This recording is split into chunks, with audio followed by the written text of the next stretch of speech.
It's 3 p.m. on a Sunday afternoon. Thanks for tuning in to Cannabis Legalization News, where we explain marijuana laws so you can change them. What's going on, Tom and Mickey? Happy Sunday. Happy Sunday, everybody. Thank you so much for tuning in. My name's Tom, and you can find me at cannabisindustrylawyer.com. Thanks so much for joining us. Smash them likes, hit subscribe, and then let's talk about CBN, man. Oh, yeah. Well, like John says, cannabis is the way. You know, we also have hot news. The CLN website's up. You know, like I'm going to be contributing more. The stream portion of it is really up to date and smooth. So that's nice. If you want to catch our content, you can go to our website. But also the blog portion, we're going to be working that more. We still got more to do on that portion as far as like making it more user friendly. Because some little tweaks, but it's all good. Some straightenings, you know. And so I've been straightening up the mastermind course. That sucker's going to be.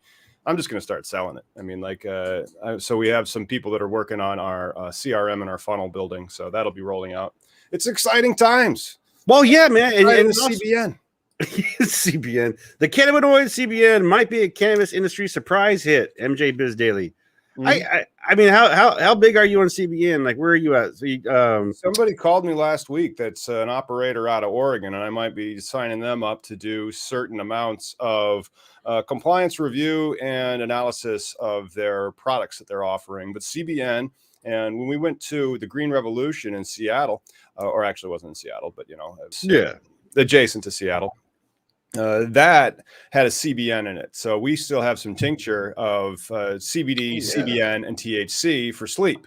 That's fantastic. And so that's really what we're seeing happening. And I think a lot more hemp operators are going to be creating CBN products or CBD products and including them in your THC products. So some of the laws have changed. Like Illinois changed its law to allow hemp derivatives and hemp-derived things to be added to their products. Right. I mean, there's a lot of changes. Do you think, too, how long before, say, Texas gets it up to, hair up their ass about the CBN, right? Like, well Delta... it's not THCO or THC, Delta 8 THC or Delta 10. I think that radar is much safer when you're treading into the CBNs, the CBGs, the not the THCVs, any of the THCs, the tetrahydrocannabinols. Those ones you're really getting risky, and especially with THCO, that one I'm like, wow, you started from pure THC, but it was not done yet. I'm like, Right, but I just think there's a weird, as we still like Money Sleep's just posting here, CBG is great for sleep. You know, all these cannabinoid parts of the plant that are being isolated and saying CBD is great for you, or CBN, or even CBG, and then like with things like Delta 8, where it's like, ooh, we got the new high. Like none of this really. What is high? It's all about wellness. Yeah, I understand that, but then a lot of people just want to get high. Right, but what is high? It's not like heroin high, like here in like the streets of major cities where all the tent people live, right? Like I don't know, man. Like we should have Miggy hit Chicago, and then you could see the fairly lack of homeless problem relative to Seattle. And Philadelphia has the same. I mean, like I'm just like the cities have their issues, right? Yeah. I mean, Seattle's homeless, like what I've been seeing. I mean, it's bad, right? When you put a tent in front of a goddamn park and say this is where I'm going to be for like ever, but I think it's a lot of mental health as well as like the drug addiction part, right? Mm-hmm.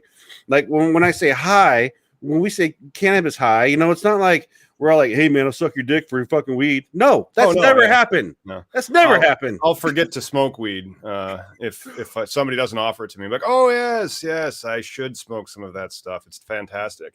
But make sure you do smash that like button if you guys are tuning in, because YouTube's been burying our stuff, man. So like I did a post on Friday about the kerfluffle in Illinois licenses, and it was flagged for being dangerous and harmful. And I'm like, I explained a lawsuit.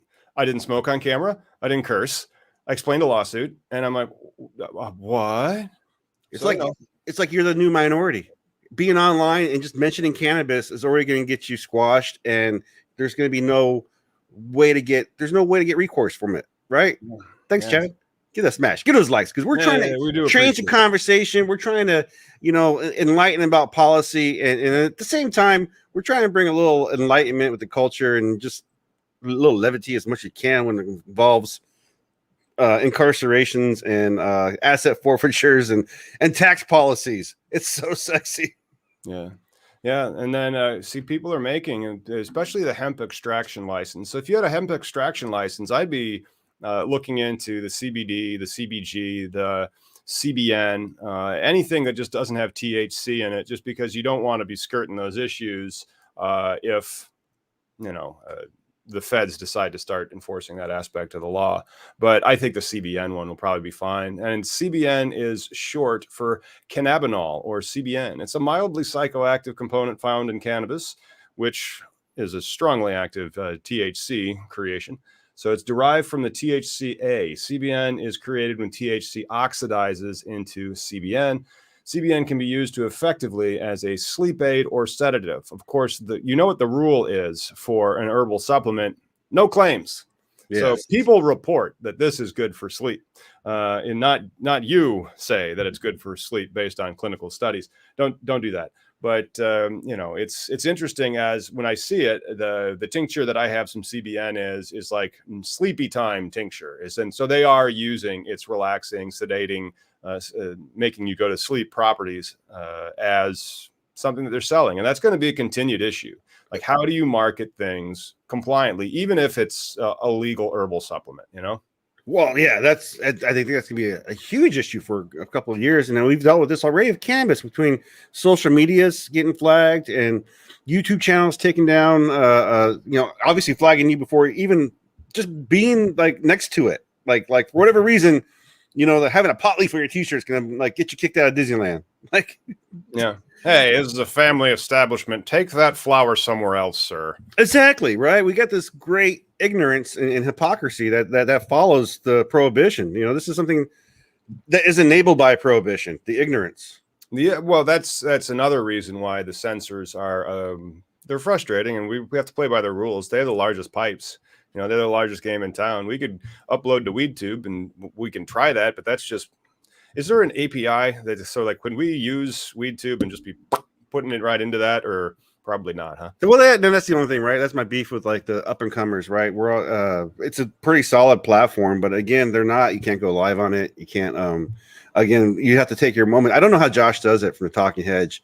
Josh Kincaid, he multi-uploads to multiple platforms. I don't know what his bandwidth is, because when I download and upload a Roku, it takes me a minute just to, get that through. So, WeedTube's a cool channel, but again, the multi-platform issue, the law is fundamentally against us. I didn't know, this CBN was discovered in the 1930s, and in the 1940s became the first cannabinoid to be isolated. Like, so we've known about this component since the 30s. Do we need more studies? As I'm saying, like, yeah. Hash is what? How old is hash?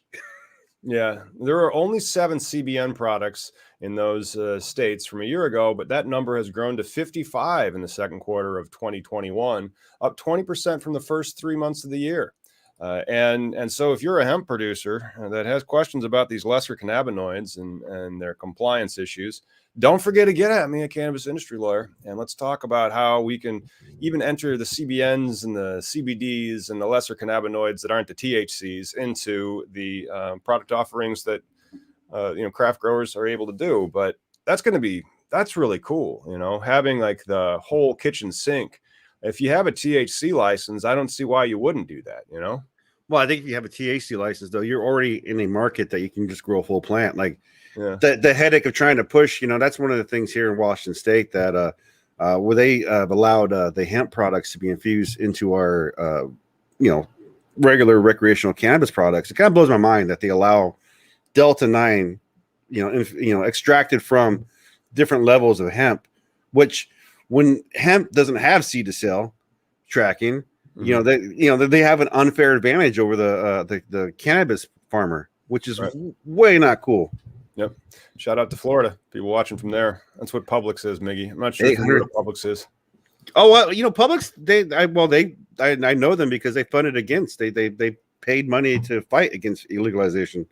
So, yeah, I know who Publix is. And the greedy is kind of like the Sacklers. Is that the one who's behind Pharma? And Sacklers are the ones behind the opioid scourge. Yeah. Well, I'm saying like the Publix people are just as bad, right? If you're promoting something that inhibits the end of prohibition, you're already bad in my book, right? Like people want to argue about like why legalization is bad. It's still not a reason to incarcerate or take people's kids away or to put a shadow ban on us for freaking 10 years. Like this is just why? Yeah. The Facebook page with 300,000 likes that nobody can see. That one's great. I love that. You know how like the reason why, and I think our unfair advantage of the podcast and the website, what we've been doing is we've had that group, right? Like we've put a presence because prohibition sucks. And all I wanted to do is like entertain and make people laugh with the memes and stuff. And then you have your real information that you put out for the lawyer perspective. You know, it made for a great page to like just be a thing. And it still won't be a, what do you call it? A financial enterprise. It's just a fun place for us to like funnel people and interact. But again, if we didn't have it, easily could have got shadow banned and be forgotten about or deleted. Yep. Yeah. Well, if you are watching on Facebook, you're one of the few. We have two things on Facebook. I have a group, so about like adult use laws, where I interact with possible clients and other people. But that one is kind of shadowed. Not really, because I didn't title it anything except for adult use laws. The other one has the word marijuana in it, so that one's definitely going to get shadowed. But did you know that the sleep aid market is $31 billion? Not shocked though, man. I mean, how much melatonin was sold last year? I have some in my next to my bed. Just I sleep real good because I work hard, and I exercise a lot, and I'm getting old. But sometimes, I just like to know that I have it. And now I have the drops are, and I'm not going to show them because that will definitely get flagged. But if for those people that are legal and of 21 or 18, cool. So it does have like so many milligrams of CBN, so many milligrams of CBD, so many milligrams of THC. I think product. Well, it's not so much a new product. Also, I think education is important, right? Like to talk about the endocannabinoid system. I wish these people would bring that up more often when they're talking about their products and why MySpace is making a comeback. Subs Thomas, because he was probably Tom from MySpace, just like I was. Well, that's how we met. That's how long we've been doing this, right? Like how long we've been trying to just fight and argue for this goddamn. And then we're like, I still remember in 2011, when I got hired by that bank law firm. I'm like, man, I hope I don't miss legalization. That was 10 fucking years ago, dude. That same time frame when the MySpace time, I was a contractor down at Raytheon, working down there, and it's funny, when I left Arizona is when they legalized medically. Like, people ask me like, "Oh, do you regret that?" I'm like, no, not really. I'm happy with the life I've been living in Washington State. Yep.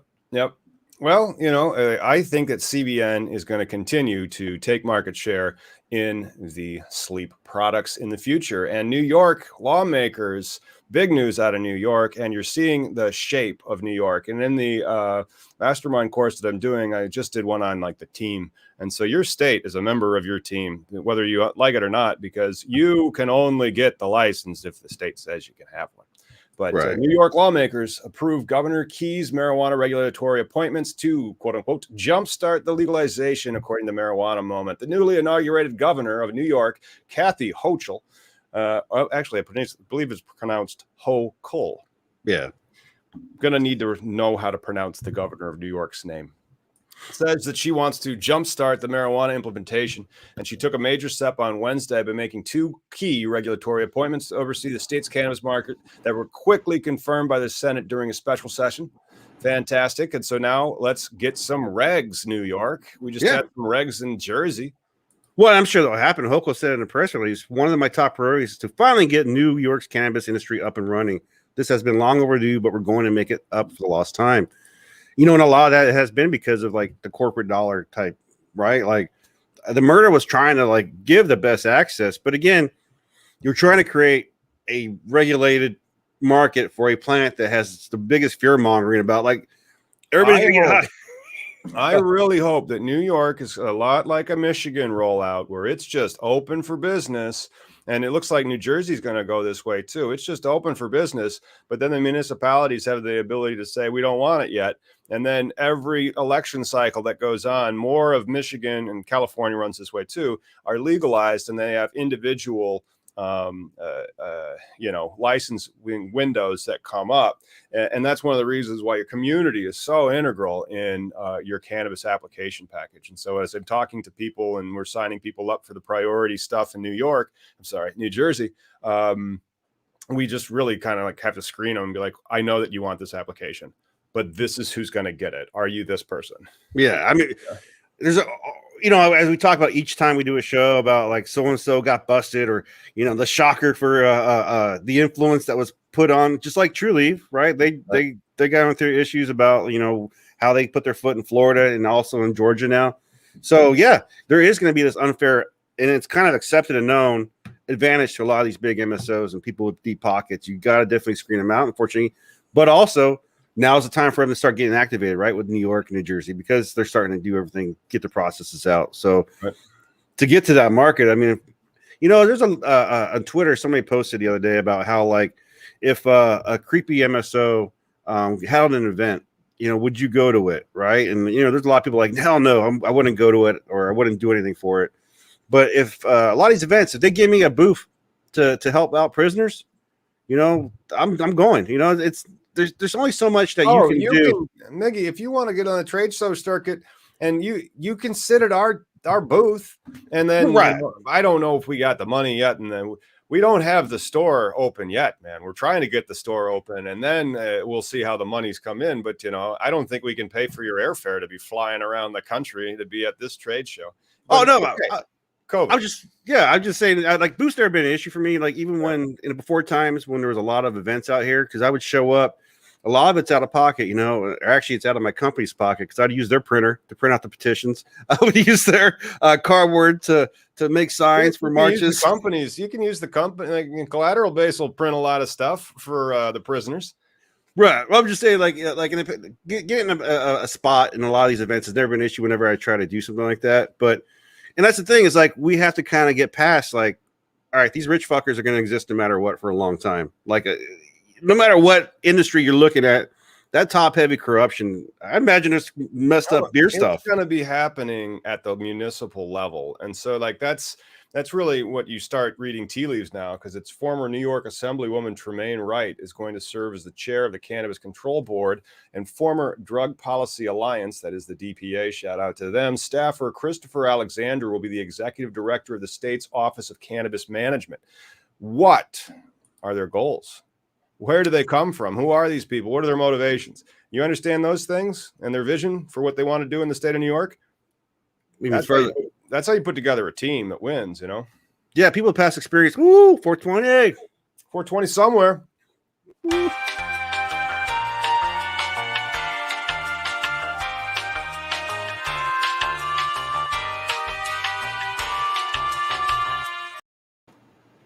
Yeah, do we have a Bitly in the description? Bitly description. I'm sure we have a Bitly in the description. In our description section, there's a link to our socials.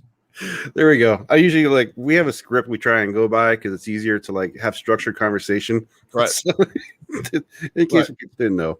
Well, I understand that, but most of it is Bitly in description. Yeah. Don't forget that there's a Bitly in our description. We're trying to not get censored. And so we don't link out to the stuff. We link out to the stuff that links out to other stuff that links out to stuff where you can buy things. I mean, it's ridiculous that, like, most of the time what really gets frustrated sometimes, like, it's taken us this long to get to where we've gotten with, like, subscribers, likes, follows, people, respect. But there's other channels that it gets so frustrating, like the million people channels, where all they do is break the rules, and, like, there's no real conversation being added. It's mostly, and this is what I wouldn't mind doing, dude. Like, we just smoke all day and just be like, dude. But then I don't know if the dudes that, like, again, like, maybe what we need to do is we need to replace you and me with a hot 20-year-old girl and a 24-year-old dude that just moved out of his parents' place. Maybe like 25-year-old fresh out of law school dude. And they can say crap. They will get way more likes and subscribes because they are young And all the people that are on this thing are quite young, you know. That'd be the next generation for us. You know, when we retire, we'll have to pass the reins to that. No. That's not how you exploit a thing. You have to start doing that now and plugging them in. And then eventually you're on a beach somewhere. And then why isn't the show happening right now? How come we're not making content? You know what I saw that was terrible? What's that? Great and terrible was that Netflix with Bob Ross, like Happy Accidents. Oh my God! Yeah. Oh my God! That is the cannabis industry. That's exactly like, you know, what I'm worried will happen to somebody with this channel and the media crap that we put up is like somebody will end up owning it. That's not us.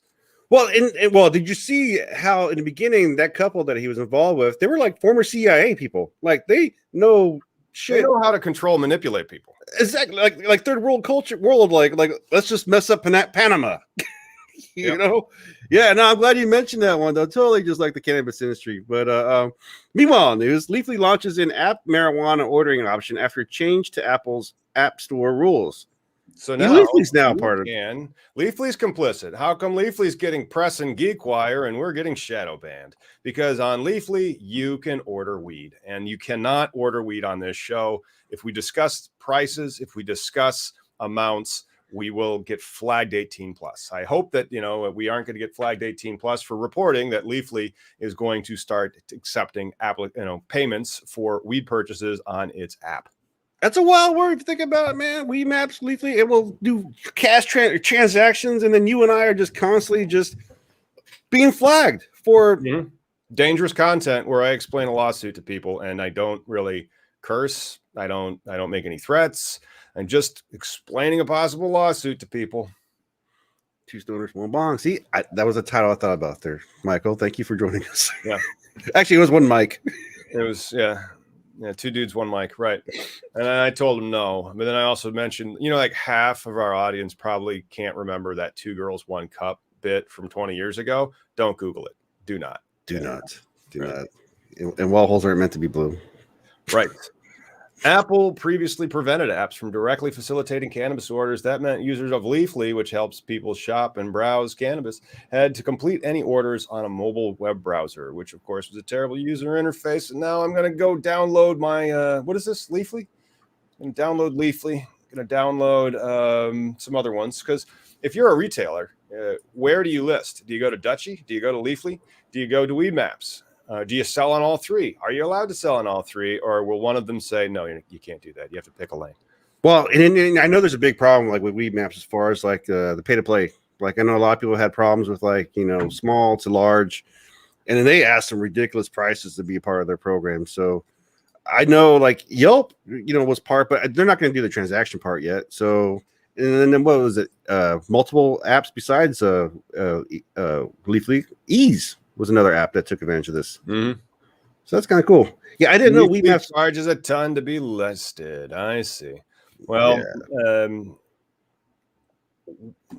if I'm like advising a landlord, or if I'm trying to put together a real estate investment trust that has a portfolio in cannabis, but not exclusively, so that they're going to avoid the IRC 280E, welcome to the extremely dry business strategy portion of cannabis legalization news. I would want my rent to include a percentage. And so if I'm Leafly, I'm going to be trying to take a percentage. Be like, you know, hey, how about a little something for the help there, bud? Yeah, I just think, you know, once federal happens, though, also with Leafly and Weed Maps, it's what do you call it? They're the gatekeepers right now. Like they're once federal lease and bust, they better be fair market, because there's some kid's going to come up with the app and say, hey, for $5 you can join me and I can do, you know, it's going to happen. Yeah. I mean, they might be Expedia, but then Travelocity was right behind that. And so then Expedia bought Travelocity. I mean, it's going to be the tech industry. And so there'll be M&A in there. Oh yeah. Most likely. Company, for speaking of M&A, we can just do some A, I guess. The company raised $23 million in new funding in June, as the capital market has seen an increase in sales as more states legalized weed and dispensaries were declared essential businesses during the pandemic. Leafly has raised $38 million to date. $38 million. God damn. I would gotta say though, Leafly and Weed Maps probably do, with most respect, deserve it, the fundraising, because they do have the better reputations and longevity. But some of these other websites that pop out and get 10 million, I'm just like, where were you? Where you come from? You know? Right.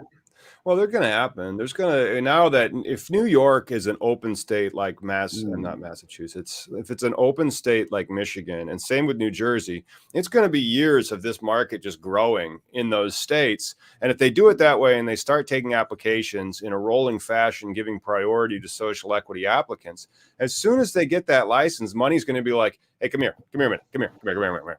How about I give you $4 million and then I get your company? How does that sound for you?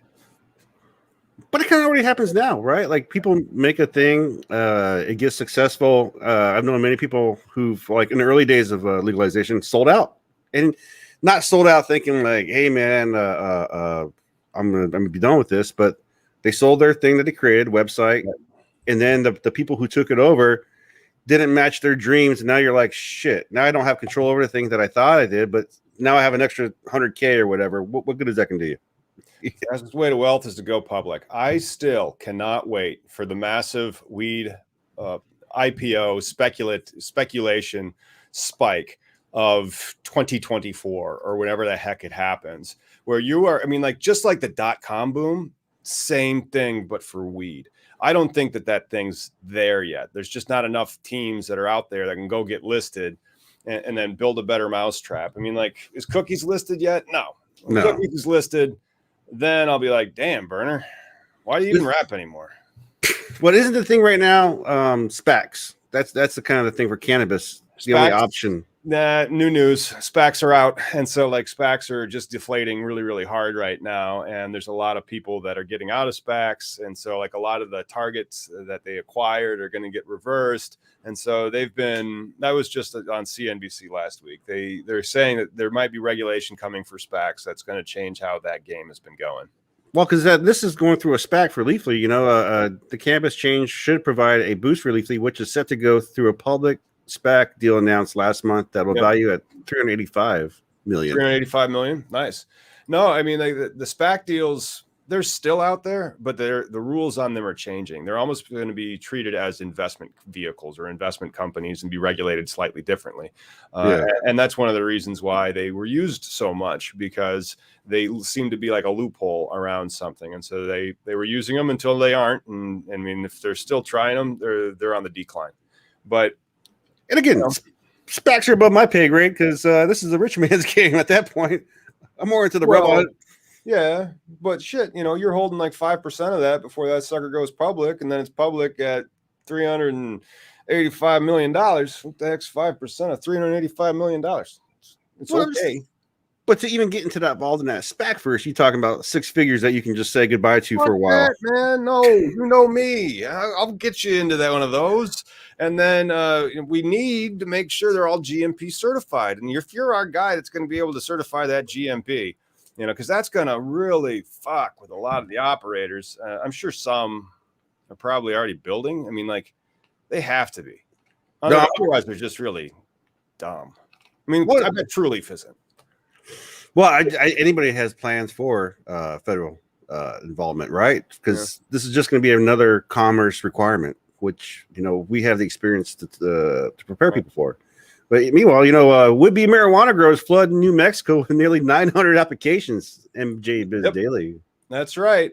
900 applications have already gotten in on there, and they made it so easy. So like, it's an online portal. We might see New Mexico going into New York, New Jersey with these types of online portals, and they cut people out. Like, so that will cut lawyers out. That'll cut consultants out, and people will try to start building these things themselves. And that's when, shenanigans. And so like, there's people that are in business that fucking suck, and we should try to screen them out. And so when you have systems like this, they tend to get in, and then you have a shareholder dispute in the future, and guys like me have to like come in and use elbows and get them out of there. Just like when we talked to Kush in the beginning, they paid $5,000 for their license, and now it's worth millions. I think, which I think should be the opportunity for every state, right? And I was just thinking about how we bitch about the barrier entry. What $1 million at least worth $3 million in some of these places. Right. And then I think about like where I live at in Seattle, dude, and the average home is like $500,000. I'm like, I can't afford a fucking home here, let alone a business. Not only that, like I showed you that house in Peoria that was $5,000. It came with free murder. I mean, Jesus, you could buy a $5,000 house in Peoria and just, well, you're not allowed to light it on fire, but you could bulldoze it, I'm sure. Yeah.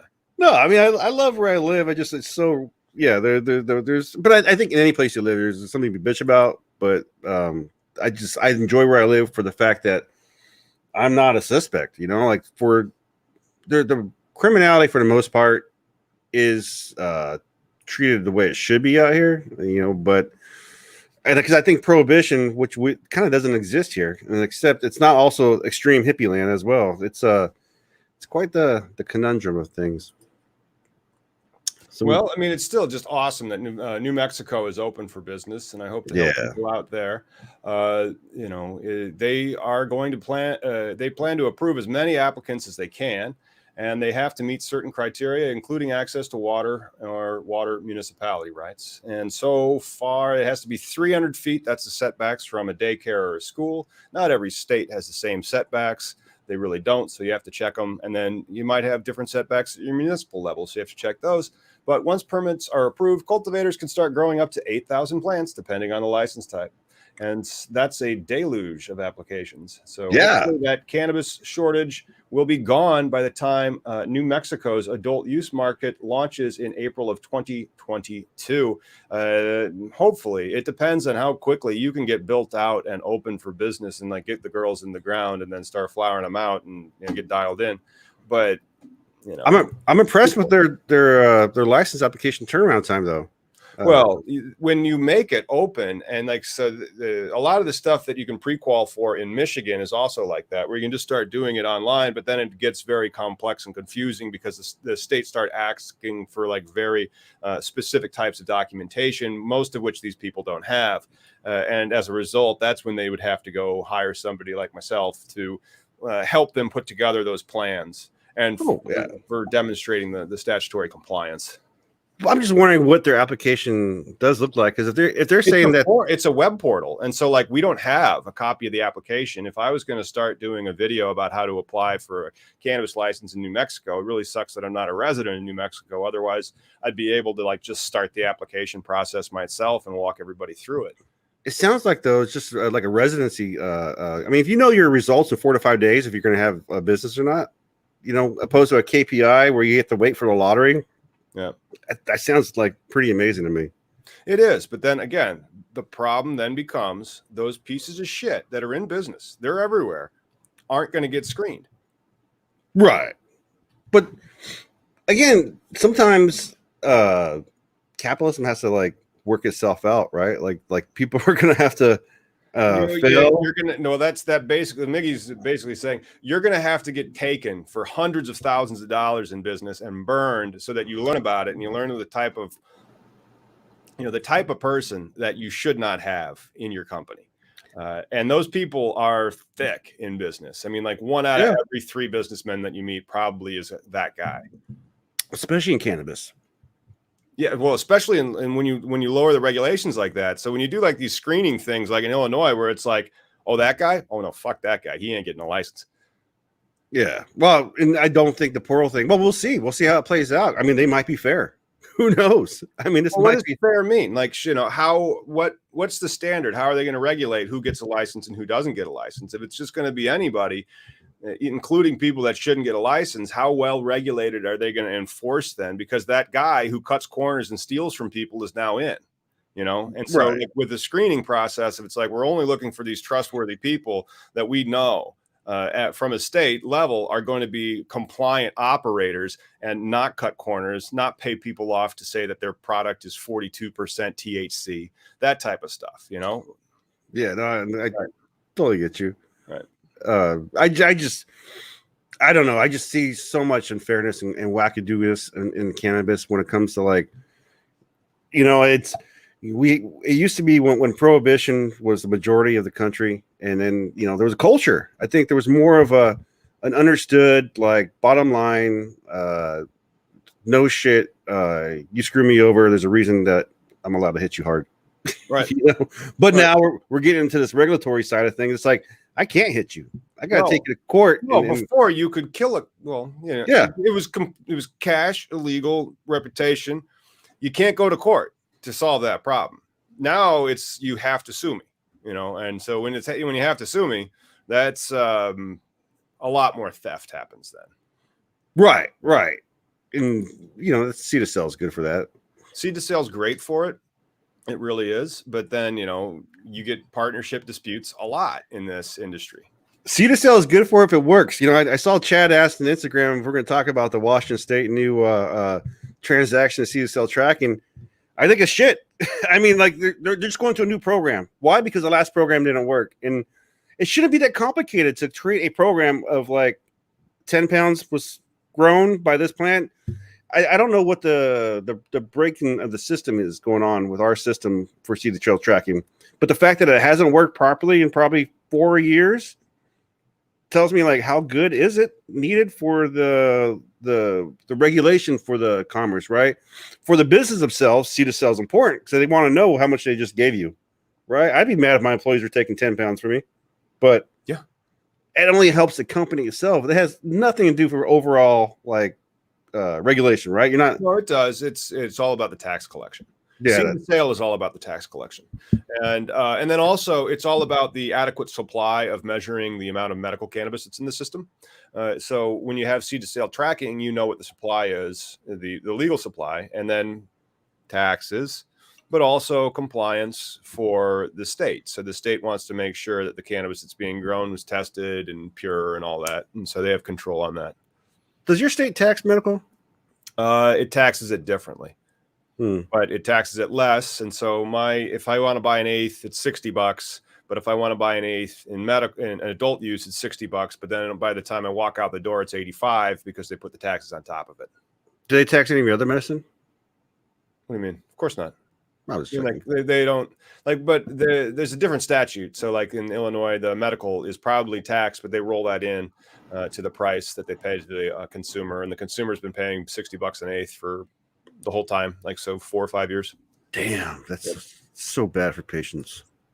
Well, now they have home grow, and that's great for patients. Unfortunately, New Jersey doesn't have home grow, but like the mature market that you have in Washington that's 7 years old that has that many producers, I don't think you need home grow. I mean, like you were just talking about, and like Miggy was talking about a high amount of the product, and I'm trying to disambiguate this so I don't say prices and dollar amounts and get the show flagged. But basically, it was more than a quarter, but less than a half for only $50, and it was fine. Like that stuff that you were showing, that is $60 for 3 point. I'm not going to mention how many grams. But, if you take a 1 and then you slash and then an 8, this is all to avoid an algorithm listening to us as we are producing this content. And home grow, I think, is essential, but it's also the patient program, right? Like I said, Washington's patient medical program is dead because the establishment has killed it effectively. Like people actively sat down and go, how can we screw with people and not allow them to do their markets that they used to, or all the other stuff they used to. But I'm consuming. Right. But I thought, correct me if I'm wrong, Washington State medical patients can grow their own? So the rule is they're allowed, if you get your prescription, if you get this recommendation, you're allowed 6 plants prematurely, and then 15 plants if you're but you got to go on a registry, right? And a lot of these Form Our Freedom people don't want to be on a registry, right? They're like, why do I gotta put my name in this thing? And that's the Washington market, man. It's so messed up. The fact that when they created the rules and they said, okay, testing for medical is going to be this way, testing for recreational is pretty much none. It's a consumable plant. Yeah. All you given though, like I said, I've always said, is the workers' rights. That's what our recreational has provided. But in the long run, it's killed medical. And also, when you talk about growing for patients, I've seen a lot of patients who just can't grow because they're just not physically able. There's a reason why people are patients. It's not just like Crohn's disease or any other thing. There's people just debilitating, can't get up and function with a lawn, or maybe they need concentrates, high amounts for the pain to go through. There's many reasons why the open market is a fair market, because it gives those patients a chance, because they can't grow, but they can let somebody else grow for them. Well, let's see some of the cool stuff that they're going to be growing as we play a wonderful thing that may get us flagged. Beep.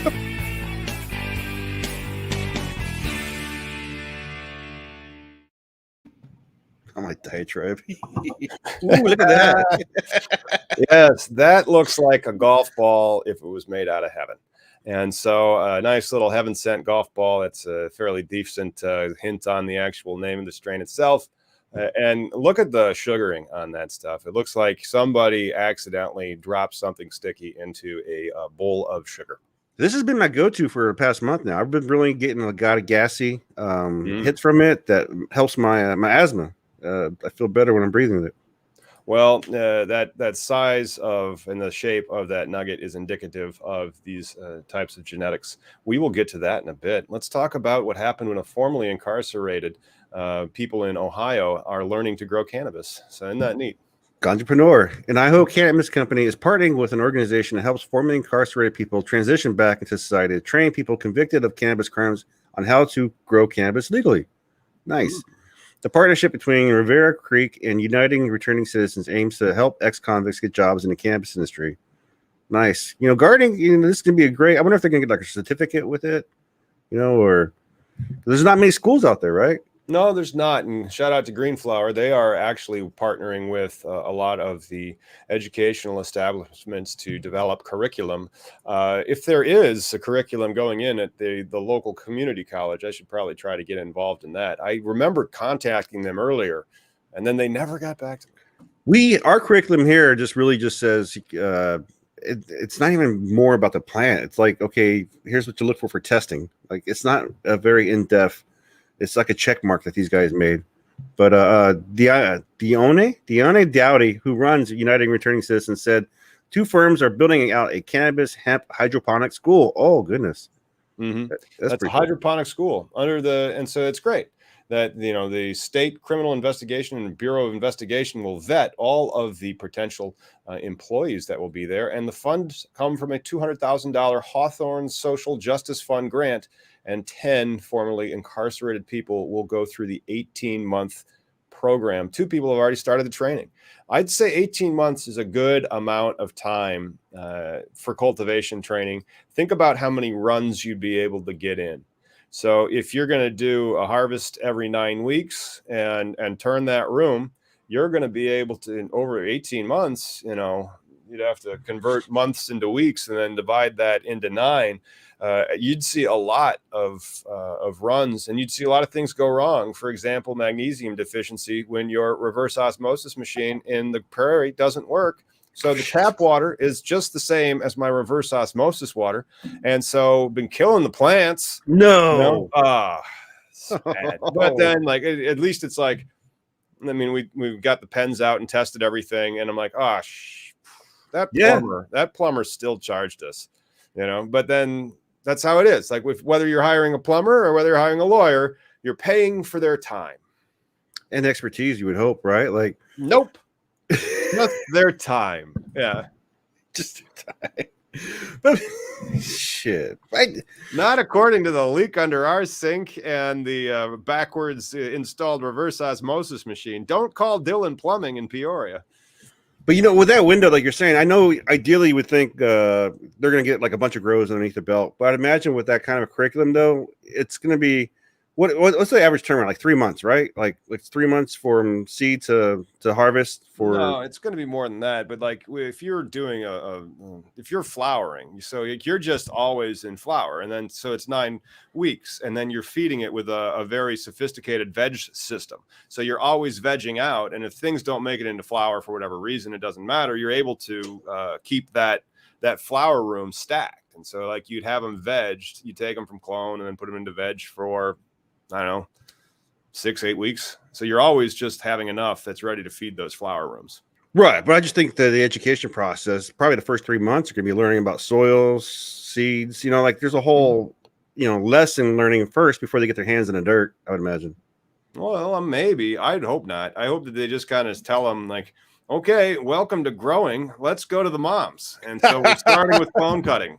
Clone cutting goes into propagation, and then from propagation, you go to vegetation. And after vegetation, it's time to stock that flower room, bros.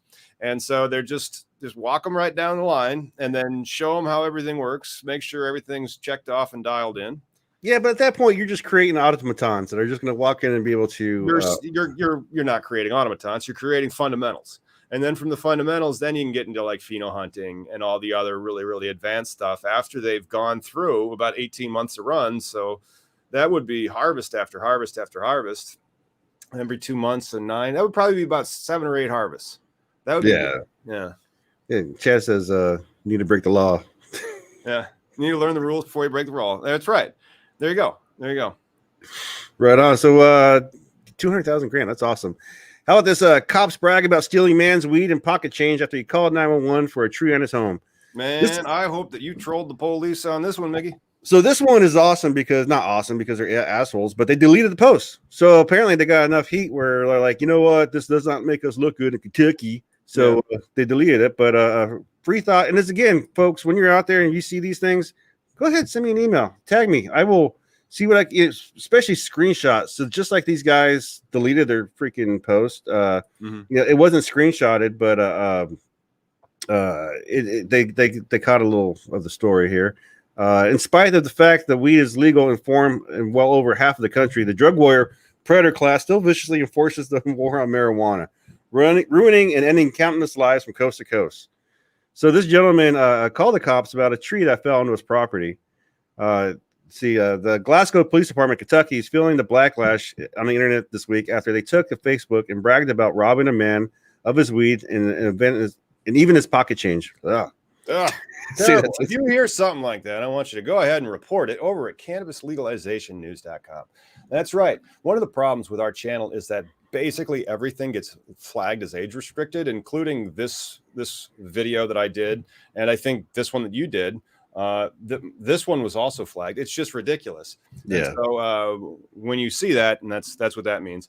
But then you can also check out our playlists. But the thing that we want you to do is then you can go over to Got News and fill out this form right there to tell us about these types of stories that Miggy needs to follow up on, and do some. I take great pleasure. In this thing, these guys are so like, they'll post your pictures. I've seen some where they put people's names.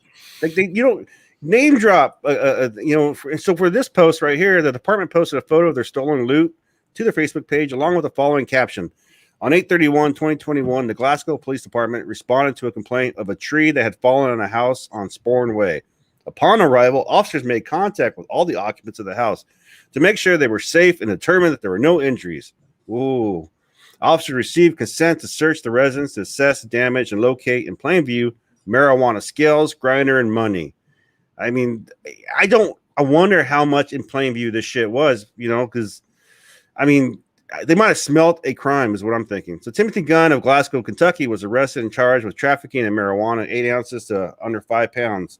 His first offense. So their great sleuthing was like, hey, we got a complaint. I smell a crime.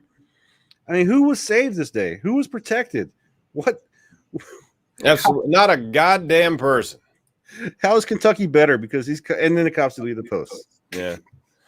Meanwhile, I'm sitting over here doing all these updates to the mastermind course behind the scenes. So I finished off the branding and the team building module. Now I'm going to do community and compliance, and then we'll get into the stuff that people really care about, the business plans.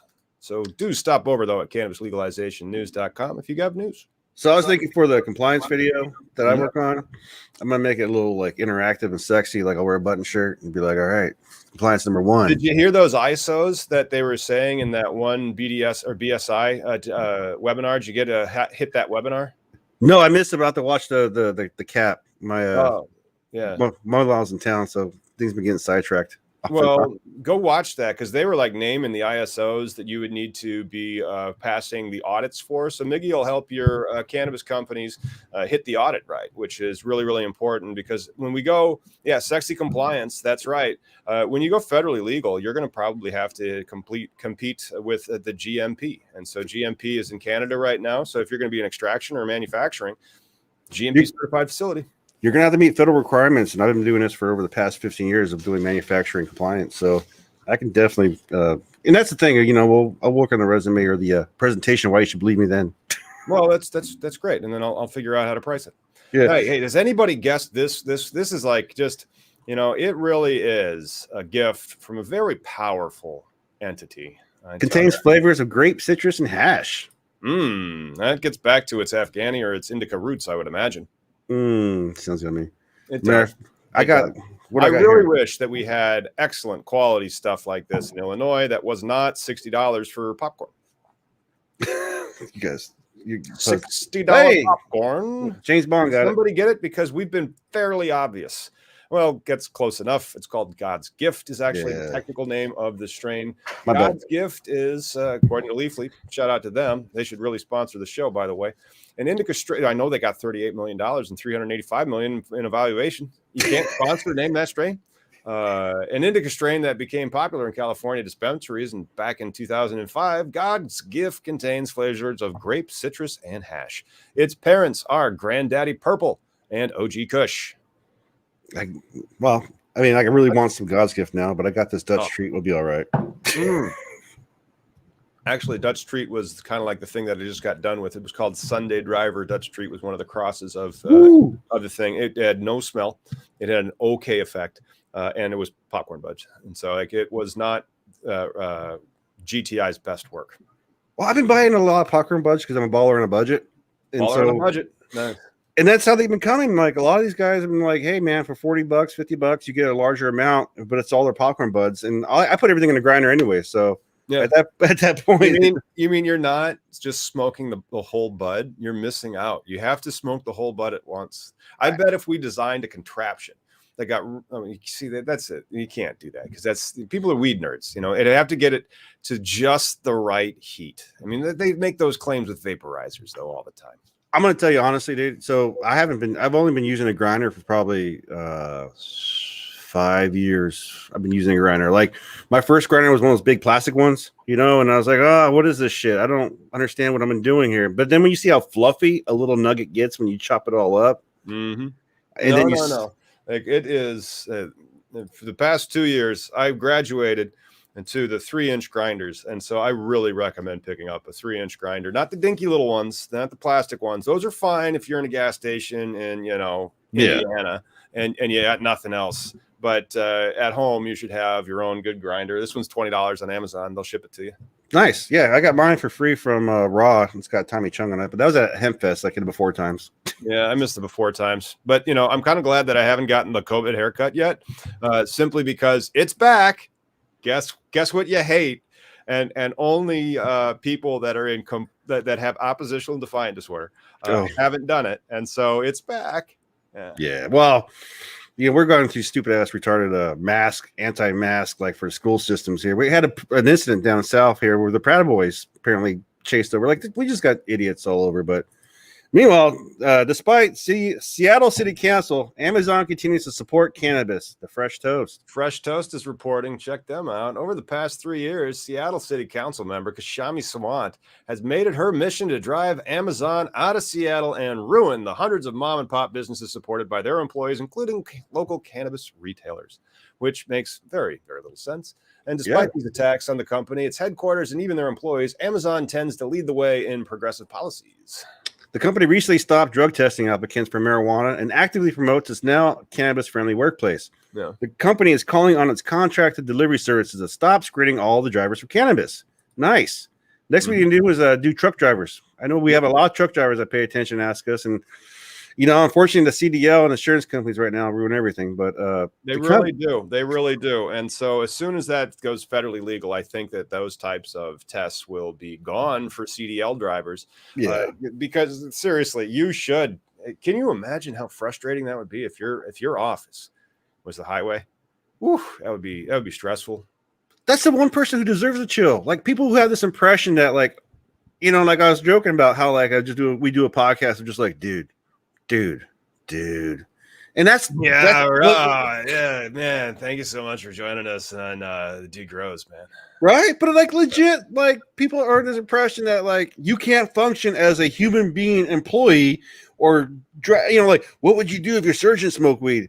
Well, hell, I'd hope he'd be like relaxed. Like, what if he had a bad argument with his wife the night before? I fucking don't know what. Yeah. Right. Yeah. And now what if he was Hannibal Lecter? Actually, I think that would make me more calm because then I know that I have a psychopath operating on me and nothing's going to shake that guy. But what if he wants to kill me? Well, that's the risk, you know? Yeah. So according to a new report from Bloomberg, Amazon sent word to its delivery services this week, urging them to no longer test applicants for marijuana. It's a strategy that Amazon believes will boost driver applicants by as much as 400%, the news source asserts, putting an end to the driver shortage before the holidays season kicks in. That's pretty smart, actually. It is. And Amazon actually is building a big center out near Pekin, which is one city over. So, hey, Amazon, why don't you give me a job? I'll say your name on this thing. It's like Amazon is great. I said so because they're paying me. I will take your money, Amazon. You've had enough of mine. Come on. Honestly, though, I mean, like, what is selling out, right? Like, I think about, like, people like, oh, man. I remember as a kid, like, oh, Metallica's going to sell out by being on MTV. Like, we're never going to be on MTV. Next thing you know, like, oh, that's a pretty nice check MTV just wrote for us. Well, it's really sweet of them. Let's do a whole concert. Okay, yeah. You know, it's just amazing. Like, in the arts, as somebody who's been, like, within the arts, and it's like, you know what? The whole purpose of selling out is so you can fucking pay your bills and like, you know, it's like, not just a small bunch of people who enjoy you. You want a lot of people to enjoy you. You know, right. I don't write for just 2 or 3 people. I want to write for everybody. There you go. It's an old Chuck D saying. It's not selling out. It's buying in. Yeah, I like it. Right. So the strategy. So and that's the thing with Amazon. Like they're probably strategically like people need to look and wake up to this Amazon strategy they're looking at. If they're trying to, I don't know about you, but as I've been watching my antenna TV, I see more and more like job hiring commercials with like FedEx, UPS, like, you know, there's a reason why some of these shitty jobs when they have like what do you call it, influence on your personal life, on your private life, you know, people are considering like I want to be able to smoke weed and go to work, period. Like they're not asking for a lot more. Yeah, well, you can do that in Illinois, you can do that in Washington State and basically the entire West Coast, and then the Eastern Seaboard's about to light up. That's going to be fantastic if they shape it up more like a Michigan as opposed to an Illinois, simply because then, you know, I'll get that application fee down and I'll get it so smooth that it'll. Well, you want that? Here you go. Yeah, but you offer more than an application fee. You offer business the nuances as well for the small and pops. So, I mean, they're the only ones getting businesses. And so what actually will probably end up happening is one day I may become very wealthy, and then so would all the people that are in the roll-up, as they call it, that have licenses for the social equity, which are going to be the only ones that are really handed out in the future. So then how do they come all together and get a huge payout? And then not only that, how do you finance this particular thing? Because if the only people getting the license don't have any money, you know. Yeah, well, and you're still on the forefront of actually helping people. I mean, you have license winners. You're building the business. You're doing all the things that people talk about, right? Revenue raising and all the other stuff. So good on you, man. Yep. What about Connecticut? Connecticut is doing it right, in my opinion. I think Connecticut's going to be having a lottery here, helping people out in Connecticut as well, some pre-application guidance. But yeah, I mean, between Connecticut and New Mexico, it's been pretty cool. I almost want to like try to apply for a New Mexico license through the portal, but I don't live in New Mexico. And if you don't live in New Mexico, can you get a license there? I don't think so. I don't know. Why not try it? I mean, what's it going to cost you? Like $50 to like? No, it doesn't cost you $50. It's in the thousands. And Is so it? like, oh yeah. Like the application fees are in the thousands. No, I didn't know that, man. I just throwing it out there. I mean, no, it's a very expensive business to get into. Like your budgets, even for a dispensary, should be $1 million before the inventory. Well, I mean, like in the end, like we talk about this in this outlaw still shaping market, but I think you know, the comparison will be like with a flower shop or something. Like there's got to be something comparable nationally, right? What other product bars right now? And liquor stores. That's essentially what's comparable. Bars and liquor stores. Right. But like I mean, and that's for like lack of a better, right? Because we also know like cannabis isn't like alcohol, where I can consume too much cannabis, but like I know I'm okay. Whereas I can consume too much alcohol. I mean, there's never really a good like. Yeah, me and the boys went out and started with a couple drinks, and then here's how the night ended. Type stories that are no. That's why the that movie, they did 3 of them. That's why The Hangover was A, called The Hangover, and B, such a popular movie was because people would wake up in just ridiculous situations, and then they'd have to try to piece that together. Now, granted, they were doing more than just alcohol. Right, bro. I'm just saying that alcohol can fuck you up. It makes you make bad decisions already. I mean. What is a bad cannabis decision? Like, it's like, I'm going to put pineapple on pizza. That's a bad cannabis decision. Or like, man, I could eat another 4 of those Cheetos. Like, that's a bad cannabis decision. I ate a little too much. Cheese sticks. Cheese sticks. You're a little disoriented. You forget what you're doing and you go walk over and do something else. Oh, my goodness. Yeah, seriously. Let's call the cops on this one. No, it's a crazy shit. So we got the state news. I didn't know there was an article on that news. State, Washington State's seed to sale. Oh, that's all right. We already covered that though. So yeah, they're ending the sale, and so I was just going to be like, okay, well, what's the new one? Once established, Leaf Data Systems. Okay, so that's what they're going with. That's hilarious. The new system in which Washington State is derived from a workaround that regulators developed in 2017 when BioTrack THC failed to reach an agreement with the LCB. Okay, you see, BioTrack THC is really good at rent-seeking behavior. They will write themselves into a law like they did in Illinois, and then, oops, I guess it's not working, and then they will not allow you access to their API to be able to build software on top of it. Metric is completely different, Also, if you're curious about the Washington State market, I'd recommend going back to the video I did with Jim McCrae, where I interviewed him. He's an actual patient activist. He runs the High Blog, and he actually been observing the recreational market from the beginning to most recently, analyzing the data that was coming from the market or from the Washington State Liquor Control Board. Apparently, they were very transparent in the beginning. And then he said in the interview we're talking, they kind of slowly like sifted away from like full transparency. So there is a lot of shadiness that happens. And then with this seed to sale tracking, it hasn't been working for a while. It's like this is not a necessity for a regulatory market, but it is a necessity for the actual commerce people, I would imagine. Right. Yeah. Well, gotta say, it just isn't really. It's not what I mean, I like seed to sale, but I like software that works. Like I hate HubSpot, for example. I hate that software company. And then it's Salesforce's business model. I just fucking hate it. But, we don't have to talk about software. This isn't software legalization news. It's already legalized. But we do have some international news. Let's do some international news and wrap it up.